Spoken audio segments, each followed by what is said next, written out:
and she is the owner-operator of Tallgrass Network, which is a hub of the Savory Institute. They work to promote holistic management on other farms.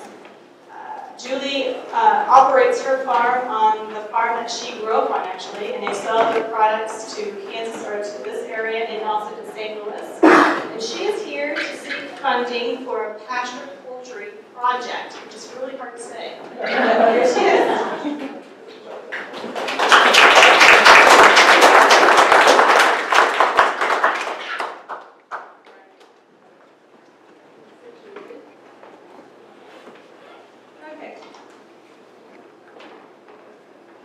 Thank you for the introduction. Again, I'm Judy Mettenburg. I'm leader of this great venture called the Tallgrass Network.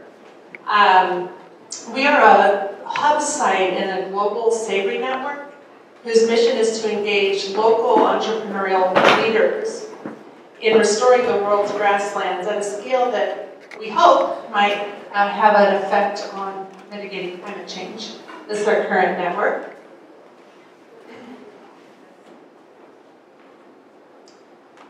Here in Kansas and Missouri, we're providing training and support in holistic financial grazing and infrastructure management to farmers, ranchers, and new land managers. And I also skipped, we're doing financial help as well. These are actually pictures of us with our hub network, not the local network. We are also helping, or starting to help pair new managers with established landowners through long-term land lease management projects. This is our herd. This herd represents several different owners. I think we have 5 owners in this group. This was featured in Illinois magazine, beautiful photos. We operate from this demonstration site, which is our family farm in Franklin County, where we have several families with pooled land, resources, cattle, etc. Just a few more pictures from that really nice magazine feature. This is farm crew. We are asking for money, seed money to launch a poultry project that will allow our cattle herds, that will follow our cattle herds across the landscape. We want to add poultry for 3 main reasons. Reason number 1, they provide a valuable startup enterprise for new managers, which is something I'll return to in a little bit. Reason number 2, they supply poultry products to our retail channels, who always need more poultry products, from turkeys to eggs to broilers. Honestly, the primary reason, however, is fly control for the herds. The cost of flies to herds is significant, estimated at a loss of $1 billion annually in the U.S., and weight loss per weaning animal of 4 to 15% per year. So flies are uncomfortable and they spread disease as well. Fly preventions are a direct cost that place pressure on a herd margin, especially for a cow-calf herd.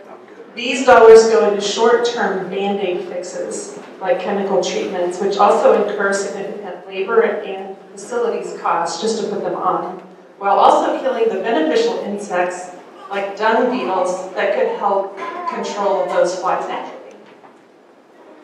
So instead, income-generating poultry forage naturally and address the root causes of fly life cycle and their breeding grounds. Birds will scratch the dung paths and expose them to air and light, and if well-timed, they'll eat the larvae before they can even hatch. So we're looking for flock partners to help with the initial costs of infrastructure for enough birds to match the scale of our main herd, which is not a huge amount. We want to start with a scale we feel we can handle and work out the kinks and know if we can scale up. We would like to add 3 types of poultry beginning this spring. We will employ several college and high school students for designing and building the infrastructure and then overseeing the birds through the summer.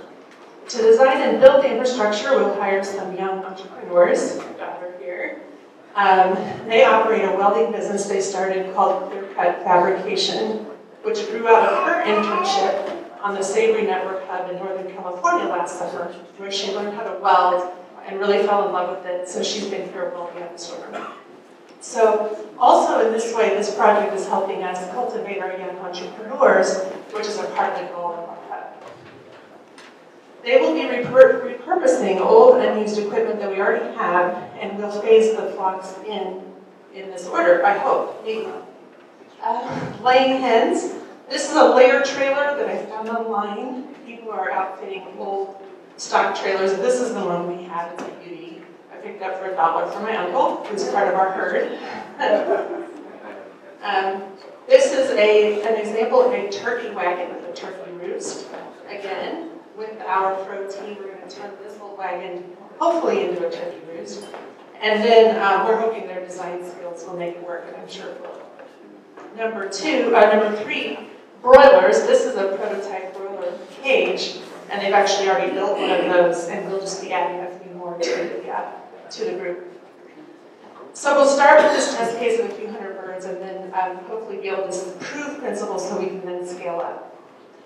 We'll be supplementing their pasture rations with our share of non-GMO corn-based feed that was grown on our farm by our farming partner, Marvin Bauman. It was part of the first crop for the non-GMO feed mill. So we're very excited to have a share of that crop and be able to use it ourselves. We also work with Bauman's for chicken processing and whenever we need advice on how to keep them alive. We will be marketing these poultry products to our retail customer list and through our marketing partner, which is Farmer Girl Meats in St. Louis.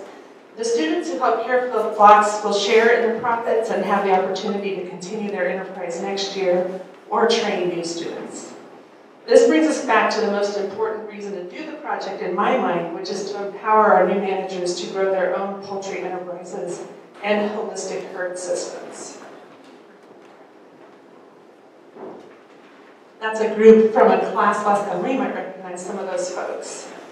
So this is part of a larger scale-up project we're calling the Circle M Livestock Company, because we have M's in our names. As we've worked on our Tallgrass Network demonstration site, we've learned a lot about what is needed to help transition our region's land base into new managers' hands. To transition land, 3 elements are needed: the land base, the personnel, who we are mentoring through the Tallgrass Network, and the livestock link role in the middle in the form of herds and flocks. The scale-up of the livestock part is hard due to constant pressure for income to support the operation and people on it.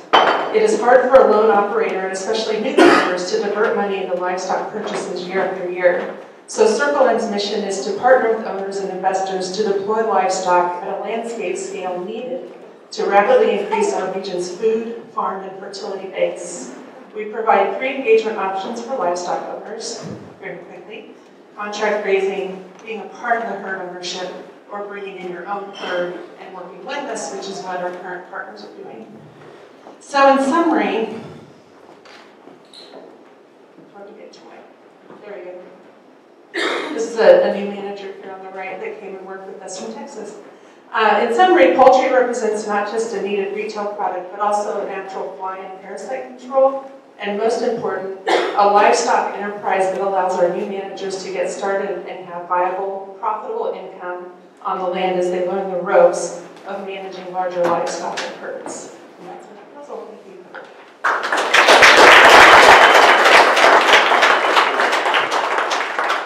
I want to thank the people who organized this for tons of work to make it great and help us. So, round of applause. Thank you. We have time for 2 questions. How does the collective herd ownership help to mitigate the risks of being a livestock owner? You know, number 1, it shares the labor pool. So some of our older owners have risk of health problems, and allows them to stay in the business and know that they don't have to worry that their animals aren't going to be cared for. And that goes for the land base too. Their land is kept up well. And again, for the younger people, it helps them mitigate risk because they can share ownership, they can learn. They learn from the older farmers, and they do so without real risk of loss of losing everything before they get started.